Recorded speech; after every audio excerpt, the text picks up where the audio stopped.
বঙ্গের খবর নিবেদন করছে আদি রেডিমেড সেন্টার, সম্পর্কের বন্ধন যেখানে চিরন্তন, স্টেশন রোড, সোদপুর। এই খবরটি নিবেদন করছে Swami Vivekananda university, saint Augustine's day school, Barrackpore. Success for every child.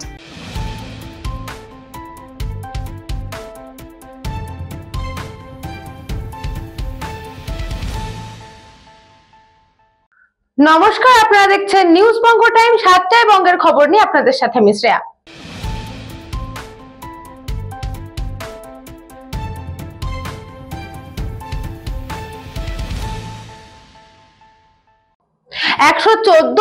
Gopashtami উৎসব ঘিরে জমজমাট অনুষ্ঠান জলপাইগুড়ির বৈকুণ্ঠপুরে। শতাব্দী প্রাচীন গোপাষ্টমী উৎসবকে ঘিরে জমজমাট অনুষ্ঠানের আয়োজন জলপাইগুড়ির বৈকুণ্ঠপুর পিঞ্জার পোল প্রাঙ্গণে। এবছর 114তম উৎসব অনুষ্ঠান পালিত হচ্ছে গোশালয়ে। জলপাইগুড়ির পাহাড়পুর গ্রাম পঞ্চায়েতের গোশালয়ে আয়োজিত প্রাচীন এই উৎসবকে ঘিরে বিশাল মেলার আয়োজন করা হয় প্রতি বছর। অংশগ্রহণ করেন হাজারো মানুষ। প্রায় সারা রাত ধরে চলে এই মেলা। অসংখ্য ভক্ত ও সাধারণ মানুষের ভিড়ে প্রতি বছরই বেশ জমজমাট হয়ে ওঠে গোপাষ্টমী উৎসব ও মেলা। মারোয়ারি সম্প্রদায় পরিচালিত জলপাইগুড়ির গোশালায় বর্তমানে প্রায় 250 গরু রয়েছে। উৎসব অনুষ্ঠানের মধ্যে দিয়েই গরুগুলির পুজো শুরু হয়। প্রতি বছরের মতো এবারও মেলায় বিভিন্ন পণ্য সামগ্রীর দোকান বসেছে। জেলার বাইরে থেকেও অসংখ্য মানুষের আগমন ঘটে এই মেলায়। সকাল থেকে দিনভর অসংখ্য মানুষ আনন্দ উপভোগ করেন এখানে।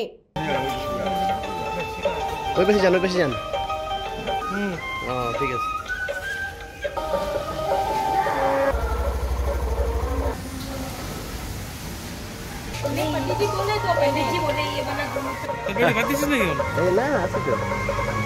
সব ঠিক আছে।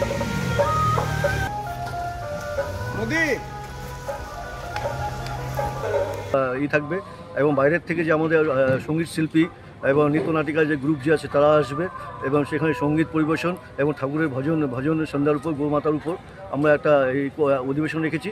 তারপর যেমন আমাদের গোপূজন হবে, 3:30 থেকে আমাদের গোপূজন আছে। গোপূজনে আমাদের বিশিষ্ট নাগরিকরা যারা আছে, আমাদের বিশিষ্ট অতিথি যারা আছে তারা আসবেন, তারা এখানে গোপুজো করবে, তারা গরুকে পুজো দিয়ে আমাদের উৎসবটা শুরু হবে। आज हम लोग गौशाला गोदान करने के लिए आए हैं।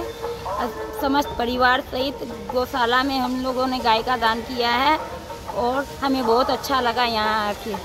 आज गोपाष्टमी का दिन है। इस दिन को बड़ी धूमधाम से यहाँ गौशाला में मनाया जाता है। জলপাইগুড়ি থেকে খাদিমুল ইসলামের রিপোর্ট, নিউজ বঙ্গ টাইম।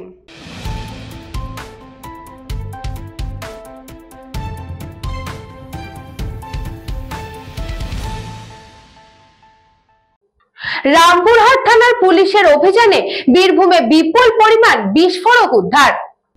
বীরভূমে উদ্ধার বিপুল পরিমাণ বিস্ফোরক। গোপন সূত্রে খবর পেয়ে অভিযান চালিয়ে উদ্ধার হলো বিপুল পরিমাণ বিস্ফোরক।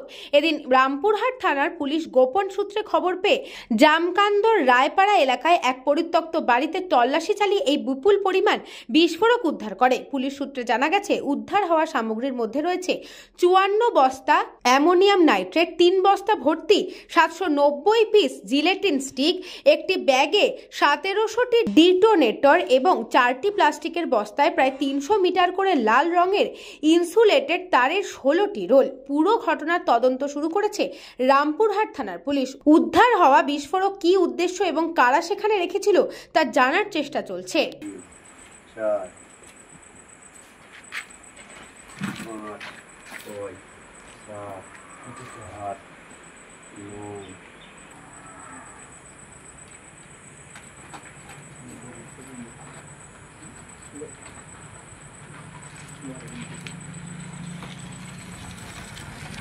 बोलो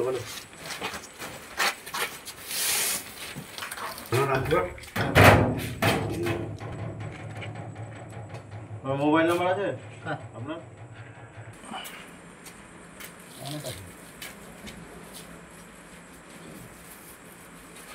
বীরভূম থেকে সংকল্পদের রিপোর্ট, নিউজ বঙ্গ টাইম।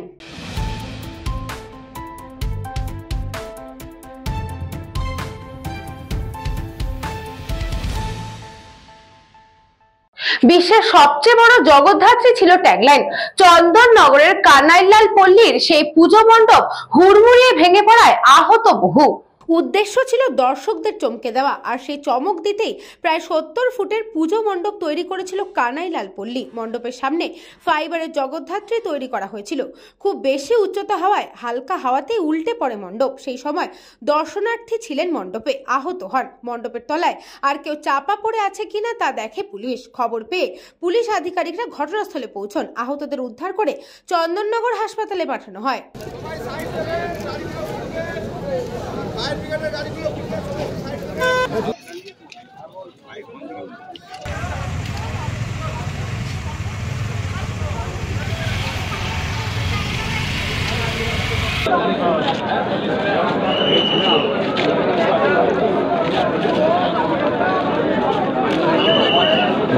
কানাইলাল পল্লীতে আমাদের একটা প্রতিমা, উচ্চতা বেশি ছিল, একটু দুপুরের দিকে একটু ঝোড়ো হাওয়া হয়েছে। সেই ঝোড়ো হাওয়ায় পুরো প্যান্ডেলটা ভেঙে যায়। তো কপাল ভালো, মা জগদ্ধাত্রীর আশীর্বাদে এরকম 2-4 জন আহত হয়েছে, কিন্তু ঘটনা ঘটেনি। তো আমাদের পুলিশ প্রশাসন থেকে শুরু করে ফায়ার ব্রিগেড এবং সিভিল ডিফেন্সের লোক, আমাদের কর্পোরেশনের লোকজন এবং আশেপাশে যে সমস্ত বারোয়ারির কর্মীরা, তাদের স্বতঃস্ফূর্ত প্রচেষ্টায়, তাৎক্ষণিক প্রচেষ্টায়, যুদ্ধকালীন তৎপরতার ভিত্তিতে সেই বাসগুলোকে কেটে বা এগুলোকে পণ্যটাকে ডিসপ্যান্টেল করে বাস সরানো হয়েছে। দেখা গেছে ভেতরে কোনো কেউ ছিল না। ব্যুরো রিপোর্ট, নিউজ বঙ্গ টাইম।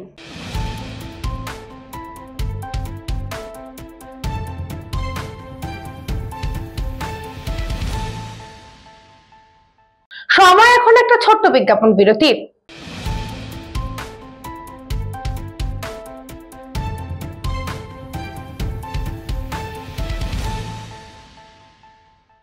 এই খবরটি নিবেদন করছে স্বামী বিবেকানন্দ ইউনিভার্সিটি।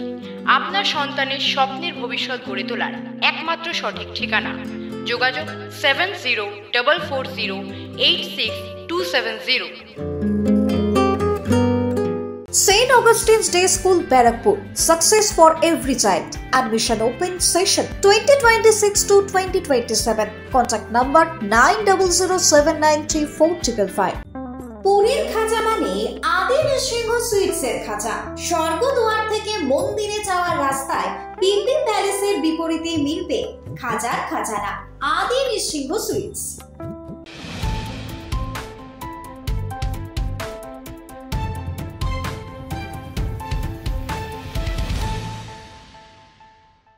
ফিরে এলাম বিরতির পর। চোখ রাখবো পরবর্তী খবরে।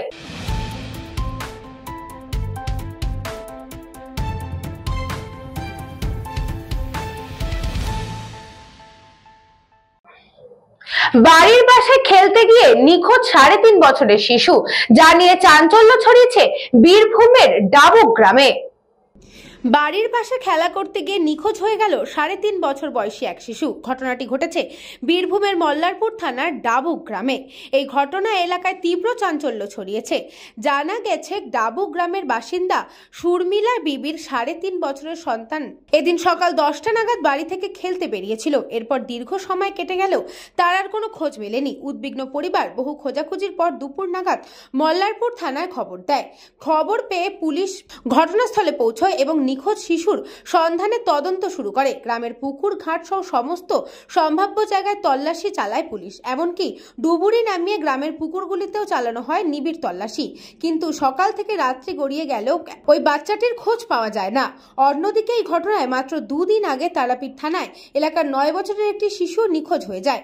অনেক অনুসন্ধানের পর পরের দিন সকালে বাড়ি সংলগ্ন একটি পুকুর থেকে তার মৃতদেহ ভেসে ওঠে। এই ঘটনার রেশ কাটতে না কাটতেই ডাবু গ্রামে আরও এক শিশু নিখোঁজ হওয়ায় স্থানীয়দের মধ্যে গভীর উদ্বেগ ও আতঙ্ক সৃষ্টি হয়েছে। পুলিশ দ্রুত নিখোঁজ শিশুটিকে খুঁজে বের করার চেষ্টা করছে। 10টা সব থেকে হাতে রাখছি, গোটা গায়ে আশেপাশে সব জায়গায় অ্যালাউ করে দিয়েছি। আশা করলাম, সবই করলাম। একবারে বাজার পর্যন্ত সবাই দেখে এলো, ওইদিকে বাজারে সব করলে, মসজিদে করলে এলাস, এখানে দুবার করলে এলাস, সব জায়গায় এলাস করে দিয়েছে। আমি একদিন ডাকতে গেলাম, বুঝতে একটা ঘরে তো না, মা যাবো না, চলেন আপনি ঘর। আমি যেছি তাই বললে আর নাই, বাচ্চাটা অধর থেকে আর নাই, বাচ্চা কিছু ঘটেনি। বেশ আমার সাথে খেলছিল, আমার সাথে মাটি লাগালে আর করলে, সবই করলে। আমার বাচ্চা বানাচুনা করছিল, সবই করছিল। আমার বাচ্চা ধরে গেল খেলতে বাচ্চার সাথে, না ধর ভাত খেয়েছিল, ভাত খেতে নাই গায়ে হয়ে না পেয়েছি না 11টা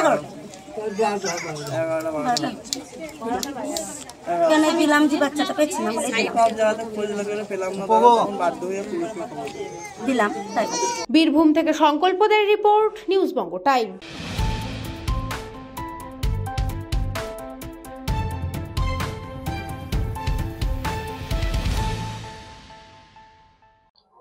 নলহাটি সোনারকুণ্ড গ্রামে যাতায়াতের ভাঙা কজওয়ে, মরণ ফাঁদে গ্রামবাসী ও অ্যাম্বুলেন্স চলাচল।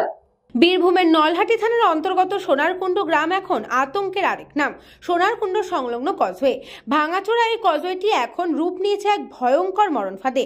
প্রতিদিন এই বিপজ্জনক কজওয়ের উপর দিয়ে পারাপার করছেন অ্যাম্বুলেন্স, টোটো, বাইক ও অন্যান্য যানবাহন, যেন জীবনের ঝুঁকি নিয়ে চলছে চলাচল। এই কজওয়ের ওপর দিয়ে যেতে হলে গ্রামের ভেতর দিয়ে ঘুরে যেতে হয়, কারণ সেটি এখন একমাত্র সংযোগ পথ। স্থানীয় মানুষ থেকে শুরু করে দূর দূরান্ত থেকে আসা যাত্রীরা সবাই একই প্রশ্ন তুলছেন, কবে এই মরণ ফাঁদ থেকে মুক্তি পাবো আমরা। স্থানীয় দুই বাসিন্দা জানান, প্রায়ই এই পথে ডেলিভারি পেশেন্টদের নিয়ে অ্যাম্বুলেন্সে যাতায়াত করে, কিন্তু কজওয়ের এই ভয়াবহ অবস্থায় রোগী ও চালক দুজনেই আতঙ্কে থাকেন। তাদের কথায়, এই কজওয়ে পার হতে গিয়ে যদি মাঝপথে কিছু হয় তবে রোগীর প্রাণ বাঁচানো কঠিন। অভিযোগ, বহুবার প্রশাসন ও জনপ্রতিনিধিদের জানানো সত্ত্বেও এখনো পর্যন্ত কজওয়ের মেরামতির কাজ শুরু হয়নি। প্রতি বছরই আশ্বাস মিলেছে, কিন্তু কাজের দেখা মেলেনি। প্রায় 100 ফুটের বেশি লম্বা এই কজওয়ে এখন পুরোপুরি বিপজ্জনক।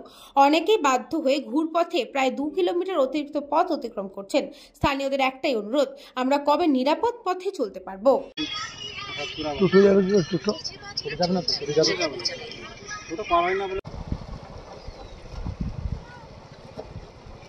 কিভাবে যাবে, কষ্ট করে যেতে হচ্ছে। এখন না গেলে সেই বদরা পাক দিয়ে যেতে হবে, কিংবা চামটি বাগান হয়ে যেতে হবে, তাতে রোগী মরে যাবে। এইটা যদি কিছু করে সংস্কার চলে ভালো। অনেক দিন থেকে এইভাবে যাচ্ছে, এখানে হোক নতুন করে। কতজন বলবো, লাখ লাখ লোক যায় রাস্তা। এটা একটা মেন রাস্তা। নদী ভরে গেলে তখন ওইদিকে পাক দিয়ে যেতে হয়।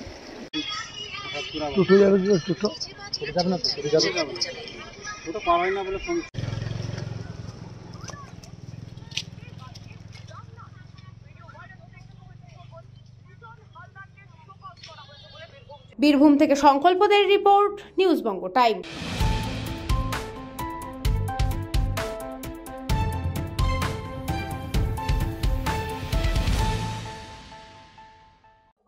আগরপাড়ার প্রদীপ করের মৃত্যু রাজনৈতিক চক্রান্ত, সাংবাদিক বৈঠক করে এমনই আরো চাঞ্চল্যকর মন্তব্য করেন নেতা চণ্ডীচরণ রায়ের। আগরপাড়া প্রদীপ করের মৃত্যু রাজনৈতিক চক্রান্ত, সাংবাদিক বৈঠক করে এমনই জানান নেতা চণ্ডীচরণ রায়। তার অভিযোগ, 2002 সালের ভোটার লিস্টের নাম থাকা সত্ত্বেও তার এই মৃত্যুর কারণ কি? এসআইআর এর নাম দেওয়া হচ্ছে শুধুমাত্র রাজনীতি করার জন্য। তৃণমূল শুধুমাত্র মৃত্যুর রাজনীতি করে। এছাড়াও তিনি বলেন, প্রদীপ কর মানসিক অবসাদে ভুগছিলেন। প্রদীপ করের ডান হাতের 4টি আঙুলি কাটা, তা সত্ত্বেও কিভাবে তিনি সুইসাইড নোট লিখলেন? এরকমই আরো বেশ কিছু প্রশ্ন তিনি সাংবাদিক বৈঠক করে ছুড়ে দিলেন শাসক দলের দিকে। 2002 সালের ভোটার লিস্ট আছে, আর যে জুজু বা যে ভয় দেখানো হচ্ছে এনআরসির জন্য বা এসআইআর এর জন্য প্রদীপ কর আত্মহত্যা করেছে, তা যে পুরোপুরি একটা মিথ্যাচার, সেটা প্রমাণের জন্য এই লিস্টটা। ভোটার লিস্টে শুধু নাম নয়, 2002 সালের ভোটার লিস্টে না। তো নির্বাচন কমিশন এমনিতেই ডিক্লেয়ার করেছে যাদের 2002 সালে ভোটার লিস্টে নাম আছে তাদের ক্ষেত্রে কোনো কাগজ লাগবে না, তারা সরাসরি তাদের নাম নথিভুক্ত হয়ে যাবে আমাদের পরবর্তী 2026 সালের যে ভোটার লিস্ট, সেই ভোটার লিস্ট। তো এটা শুধুমাত্র একটা প্রপাগান্ডা চক্রান্ত করা হচ্ছে টিএমসির পক্ষ থেকে, কারণ টিএমসির এখন পিঠ বাঁচাবার জায়গা নেই। কারণ এটাই দিদি খুব চিৎকার করছিলেন যে এসআইআর হতে দেবো না, এসআইআর হতে দেবো না, পুরো আগুন জ্বলবে, সবাইকে নিয়ে আন্দোলন করব, দিল্লিতে গিয়ে আন্দোলন করব। যুবরাজ চিৎকার করছিলেন এসআইআর হবে না, এসআইআর করতে দেবো না, নো এসআইআর, বড় বড় ডায়লগ দিচ্ছিলেন। কিন্তু সেই ডায়লগগুলো আজকে পুরো ফেসে গেছে। তাই বর্তমানে কিছু তো একটা দরকার। আর তৃণমূল পার্টি তো মৃতদেহের জন্য অপেক্ষা করে। আরজি করের মৃতদেহ নিয়ে পুরো ঘটনাটাকে চাপা দেওয়া, সেটা একটা রাজনীতি করা। এই মৃতদেহটাকে নিয়েও একটা রাজনীতি করছে। শুধুমাত্র রাজনীতির জন্যই এই ঘটনাটাকে তৃণমূল এতটা প্রপাগান্ডা হিসাবে ছড়াচ্ছে। প্রদীপ কর যতদূর আমি পাড়াগত লোকের কাছ থেকে বা ওনাদের আশেপাশের লোকের কাছ থেকে শুনেছি যে উনি একটা ডিপ্রেশনে ভুগছিলেন, ওনার ব্যবসা মন্দা চলছিল।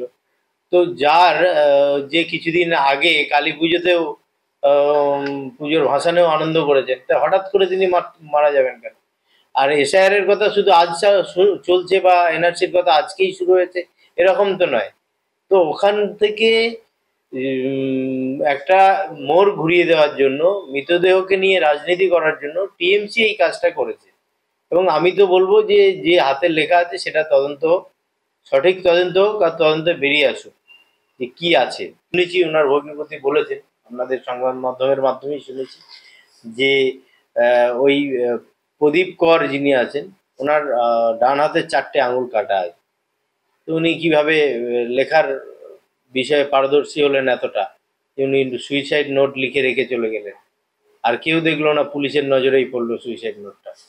তো এটা একটা তদন্তের বিষয় আছে। আমি প্রথমেই বলেছিলাম যে টিএমসি সরকার একটা গিমিকের সরকার, কারণ দিদিমণি যে কাজগুলো করছেন বা যেটা বলছেন আপনারা এর আগেও দেখেছেন, যখন ডিমনিটাইজেশন হয়েছিল তখন উনি চিৎকার করেছিলেন ডিমনিটাইজেশন হতে দেবো না, বন্ধ করে দেবো। মানুষকে শুধু একটা বিভ্রান্তির পথে ঠেলে দেওয়া, আর বিভ্রান্তি শুধু নয়, ভয় দেখিয়ে সন্ত্রস্ত করে, ভীত সন্ত্রস্ত করে তাদেরকে ঠেলে দেওয়া। তখন উনি বলেছিলেন নোটবন্দির লাইনে দাঁড়িয়ে এতজন মারা গেছে, তো তার তথ্য উনি দিতে পারেননি। তো এখনও তাই উনি সিএএ আইন যখন লাগু করা হচ্ছে তার আগে উনি যেভাবে তার দুধেল গাইদের মদদে পুরো রাষ্ট্রের যে সম্পত্তি সেই সম্পত্তিকে ধ্বংস করেছে তার দুধেল গায়েরা, তো এর প্রতিবাদ কিন্তু উনি করেননি। একটার পর একটা ইস্যু বলছেন এটা করতে দেবো না, ওটা করতে দেবো না। এসআইআরের বিরুদ্ধেও তাই বলেছিলেন। এসআইআরের বিরুদ্ধে বলেছিলেন যে এসআইআর করলে আমরা তার প্রতিবাদ করব, লক্ষাধিক লোক নিয়ে গিয়ে দিল্লিতে ঘেরাও করব, অনেক বড় বড় কথা বলেছে। ওনার যারা নেতৃত্ব আছেন, ওনার দলের নেতা যারা আছেন, তারা একথাও বলছেন মঞ্চে দাঁড়িয়ে যে ভোটার লিস্টে ভোটারের নাম বাদ গেলে বিজেপির কার্যকর্তাদের গায়ে আগুন ধরিয়ে দেবে। এটা কোন যুগে বাস করছি আমরা? সরাসরি এভাবে হুমকি দেওয়া হচ্ছে। তা উনি আর ভারতবর্ষের মোহ কি বুঝবেন? ভারতবর্ষের যে আত্মার সম্পর্ক, সেই সম্পর্কটা কিভাবে বুঝবেন?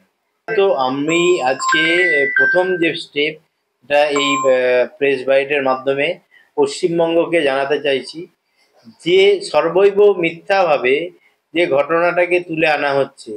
গতকালকে টিএমসির মন্ত্রী শান্তিরা এসেছিলেন, বিধায়ক এসেছিলেন, চেয়ারম্যান এসেছিলেন, প্লাস আজকে নাকি টিএমসি যুবরাজ আসবেন।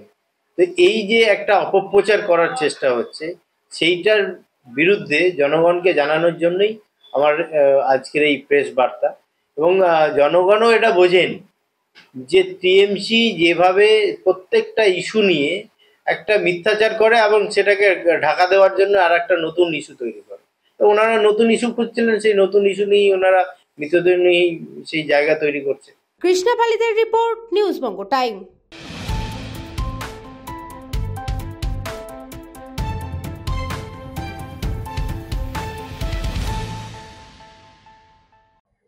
ঘূর্ণিঝড় মন্থারের প্রভাবে ইতিমধ্যে বসিরহাটের উপকূলবর্তী এলাকায় ঝোড়ো হাওয়ার সঙ্গে শুরু হয়েছে বৃষ্টিপাত। অন্ধ্রপ্রদেশের উপকূলে ইতিমধ্যে কিন্তু মান্থা ঝড় আছড়ে পড়েছে এবং আলিপুর আবহাওয়া দপ্তর জানিয়েছে যে মান্থার খুব একটা প্রভাব কিন্তু পশ্চিমবঙ্গে পড়বে না।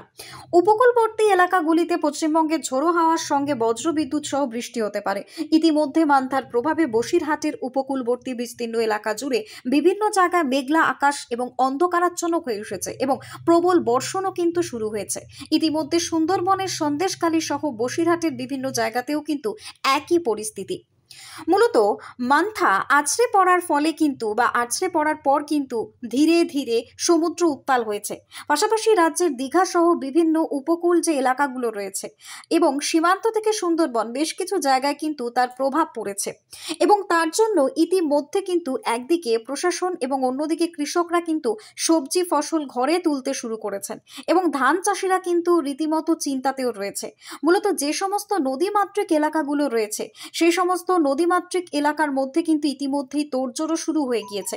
প্রশাসন কিন্তু একদিকে নদী বাঁধ খতিয়ে দেখেছেন, অন্যদিকে মানুষের সুযোগ সুবিধা সবকিছুর কিন্তু বন্দোবস্ত করেছেন এবং কৃষকেরাও কিন্তু ইতিমধ্যে ধান সবজি সবকিছু ফসল ঘরে তুলতে শুরু করেছেন, যাতে করে কোনো রকমের ক্ষয়ক্ষতির মুখোমুখি তারা না হন এবং এই মান্থার প্রভাবে যাতে তাদের জীবন জীবিকাতে কোনো রকম প্রভাব না ফেলতে পারে সেটারই কিন্তু ওপর নির্ভর করা হয়েছে বা সেটার উপর কিন্তু আলোকপাত করা হয়েছে এবং আগাম সবকিছুর কিন্তু ব্যবস্থাও নেওয়া হয়েছে। সব মিলিয়ে উপকূলবর্তী এলাকার প্রশাসন সব রকম ভাবে কিন্তু প্রস্তুত রয়েছে ঘূর্ণিঝড় মান্থার সাথে মোকাবিলা করার জন্য। যদিও হাওয়া অফিস জানিয়েছে যে পশ্চিমবঙ্গে ঘূর্ণিঝড়ে তেমন কোনো প্রভাব পড়বে না, তবে উপকূলবর্তী জেলাগুলিতে কিন্তু বজ্র বিদ্যুৎ সহ বৃষ্টি এবং সঙ্গে ঝোড়ো হাওয়া বইতে পারে। খুব বিপজ্জনক আছি। কেন? এই ঝড়টা আমাদের খুব, এর আগে তো আমফান অনেক ঝড় এসেছিল, সেগুলোর থেকে এটা হচ্ছে ভয়ঙ্কর ঝড় আসছে, তার জন্য ভীষণ আতঙ্কে আছি আমরা। আবহাওয়া খুব খারাপ দেখছি, হ্যাঁ বৃষ্টি হচ্ছে, অন্ধকার করে আসছে, আকাশ মেঘলা, বৃষ্টি হচ্ছে, ঝোড়ো হাওয়া আছে। আমাদের মাঠে চাষবাস আছে, ধান চাষ কাটা আছে, শস্য মসুরি বোনা আছে, এখন বোনা হবে, মাঠে ধান তো প্রচুর কাটা আছে। এখন আমাদের তো অবস্থা খুব খারাপ, বৃষ্টি খুব জোরে বৃষ্টি হচ্ছে, আকাশে মেঘলা আকাশ, অন্ধকারে আছে, পুরো অন্ধকারে আছে, লাইট নেই মোটে, অন্ধকারে আসতেছে, বিদ্যুৎ চমকাচ্ছে, আকাশ ডাকছে, হাওয়া হচ্ছে। না মাঠে ঘাটে আছে ফসল, সব মাঠে ঘাটে আমার প্রচুর পেয়ে।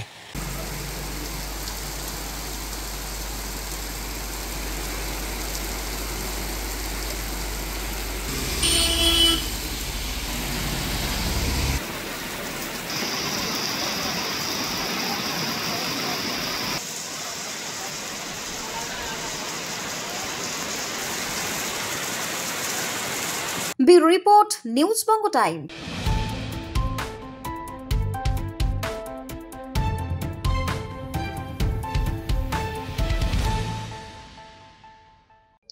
অমানবিক দৃশ্যের সাক্ষী থাকলো সুন্দরবনের হিঙ্গলগঞ্জ। ফাঁকা মাঠে মাটির ঘরে খেতে না দিয়ে আটকে রাখলো বৃদ্ধা মাকে ছেলে, আটক গুণধর ছেলে। আধার নামলেই শিয়াল কুকুরের উৎপাত, নেই শৌচালয়, ঘরের মধ্যেই বসবাস 80 ঊর্ধ্ব বৃদ্ধার। উত্তর 24 পরগনা বসিরহাট মহকুমা হিঙ্গলগঞ্জ থানার দুলদুলি গ্রাম পঞ্চায়েতের 169 নম্বর বুথের ঘটনা। বৃদ্ধা মহিলার নাম সৌরভী মণ্ডল, বয়স 80 বছর। 20 বছর আগে স্বামী বাবু মণ্ডল মারা গিয়েছেন। বৃদ্ধার শেষ সম্বল ছিল 2 ছেলে, সন্তোষ মণ্ডল এবং বনতোষ মণ্ডল। 2 ছেলেরই আর্থিক অবস্থা বেশ ভালো, কিন্তু আর্থিক অবস্থা ভালো হলেও দীর্ঘদিন যাবৎ বয়স্ক মাকে খেতে পড়তে দেন না, এমনকি ফিরেও তাকান না। তারা পাকা বাড়িতে থাকেন আর অপরদিকে 500 মিটার দূরে ফাঁকা মাঠে একটি মাটির ঘরেতে মাকে রেখে দিতেন। 21 শতাব্দীতেও কিন্তু সুপ্রিম কোর্টের রায় আছে যে বৃদ্ধা বাবা মাকে না দেখলে আর্থিকভাবে সক্ষম ছেলে মেয়েদেরকে কঠোরতম শাস্তি পেতে হবে, এমনকি যাবজ্জীবন জেল পর্যন্ত হতে পারে। আর ঠিক সেই আইনকেই বুড়ো আঙ্গুল দেখিয়ে 2 ছেলে আর্থিকভাবে সক্ষম পরিবার থেকে সম্পূর্ণ তাদের মাকে বিচ্ছেদ করিয়ে ফাঁকা মাঠে মাটির ঘরে রেখে দিতেন, যা রীতিমতো কিন্তু সামাজিক বয়কট করবার প্রশ্ন উঠে যায়। আর যেখানে কিন্তু বসবাস সেখানেই কিন্তু শৌচালয়, আবার সেখানেই খাওয়া দাওয়া। রীতিমতো জরাজীর্ণ পণ্য কুটিরে বসবাসকারিনী সৌরভী মণ্ডলের কাতর প্রার্থনা, আমাকে একটু শেষ জীবনে শান্তিতে থাকতে দিন। প্রতিবেশীরা যখন যেটুকু খেতে দেন তা দিয়ে পেট ভরে যায় বৃদ্ধা সৌরভী মণ্ডলের। পার্শ্ববর্তী প্রতিবেশীদের বিষয়টি সহ্যের অতীত হয়ে যাওয়ায় তারা এই ঘটনাটির তীব্র প্রতিবাদ জানান এবং তখনই কিন্তু সৌরভী মণ্ডলের বড় ছেলে সন্তোষ মণ্ডল তাদেরকে রীতিমতো মারধর করে। আর এই ঘটনাটি শুনতে পেয়ে হিঙ্গলগঞ্জ থানার পুলিশ ঘটনাস্থলে পৌঁছান এবং হিঙ্গলগঞ্জ থানার ভারপ্রাপ্ত আধিকারিক মাননীয় সন্দীপ সরকার মহাশয়ের উদ্যোগে বয়স্কা মহিলার জন্য শীতের বস্ত্র, কাপড় এবং খাবারের ব্যবস্থা করা হয়। স্থানীয় প্রতিবেশীদের তিনি আশ্বস্ত করেন যে এই ঘটনার যথোপযুক্ত ব্যবস্থা উনি নেবেন এবং তিনি আরও জানান অভিযুক্ত অপরাধীকে খুব শীঘ্রই গ্রেপ্তার করবেন। এ বিষয়ে বুথের পঞ্চায়েত সদস্য বিশু হালদার বলেন, এর আগেও অনেকবার ওদের বলেছি, কিন্তু ওরা শোধরায়নি। কোনোদিন ওদের মাকে আমি দেখিনি, তবে আজ গ্রামবাসী এবং পুলিশের তৎপরতায় ওদের মাকে উদ্ধার করলো হিঙ্গলগঞ্জ থানার পুলিশ এবং সন্তোষ মণ্ডলকে গ্রেপ্তারও করলো হিঙ্গলগঞ্জ থানার পুলিশ। আর এই বিষয়ে রীতিমতো তদন্ত শুরু হয়েছে। গোটা বিষয়টি সম্পর্কে দুলদুলি পঞ্চায়েত সদস্য বিশু হালদার কি জানালেন শুনবো। সকালে একটা ঘটনা ঘটেছে, এখানে এই সন্তোষ মণ্ডলের বাড়ি, পাকা বাড়ি, ইনি এখানে থাকেন। ওনার মা আছে, বৃদ্ধা মা, ভালো দেখতে পায় না। সে একটা অন্ধকার ঘরে ভেতরে, কাঁচা বাড়ির ভিতরে রেখে আসে। সেখানে কোনো রকম আলো নেই, কুকুর ছাগল একসঙ্গে অমানসিকভাবে তাকে রাখা হয়েছে। এর প্রতিবাদ করতে গেছে পাড়ার মহিলারা, তাদের কেউ ধাক্কা দিয়ে ফেলে দিয়েছে এবং তাদের উপরে একটা বাজে ব্যবহার করেছে। এই জন্যে চাইছি যে এইভাবে একটা সন্তান তার মার প্রতি খারাপ ব্যবহার করার জন্যে একটা আমাদের তরফ থেকে যতটা উনি বার্ধক্য ভাতা পান বা থেকে সুবিধা যতটা করার করি, কিন্তু ওনাকে অনেকবার বলার সত্ত্বেও কিন্তু কোনো ব্যবস্থা নেয়নি। আমি চাইছি এর একটা ভালো তদন্ত হয়ে এদের বাবা মাকে এইভাবে যে অমানবিকভাবে দেখে তার একটা শাস্তিমূলক ব্যবস্থা হোক। গোটা ঘটনাটি নিয়ে সন্তোষ মণ্ডলের ছেলেই বা কি বললেন শুনবো। আমি কিছু বলিনি, বাবা যা বলেছি বলেছি, আমি শুধু বাবা ঠেকাতে গেছি। আমার ধাক্কা মেরে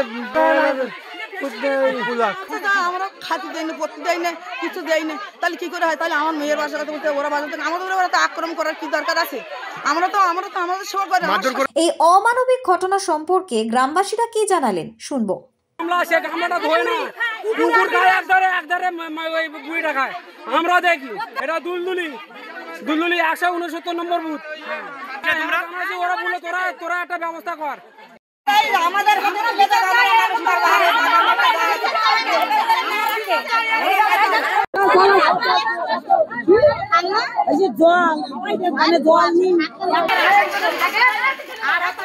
ব্যুরো রিপোর্ট, নিউজ বঙ্গ টাইম।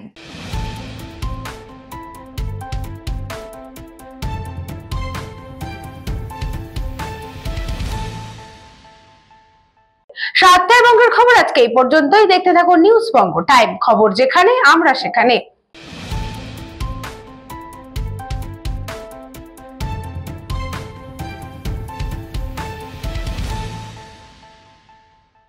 এই খবরটি নিবেদন করছে স্বামী বিবেকানন্দ ইউনিভার্সিটি। আপনার সন্তানের স্বপ্নের ভবিষ্যৎ গড়ে তোলার একমাত্র সঠিক ঠিকানা। যোগাযোগ 7044086270। St. Augustine's Day School, Barakpur. Success for every child. Admission open session 2026 to 2027. Contact number 9007934555. পুরীর খাঁচা মানে আদি নৃসিংহ সুইটসের খাঁচা। স্বর্গদুয়ার থেকে মন্দিরে যাওয়ার রাস্তায় পিপি প্যালেসের বিপরীতে মিলবে খাজার খাজানা আদি নৃসিংহ সুইটস।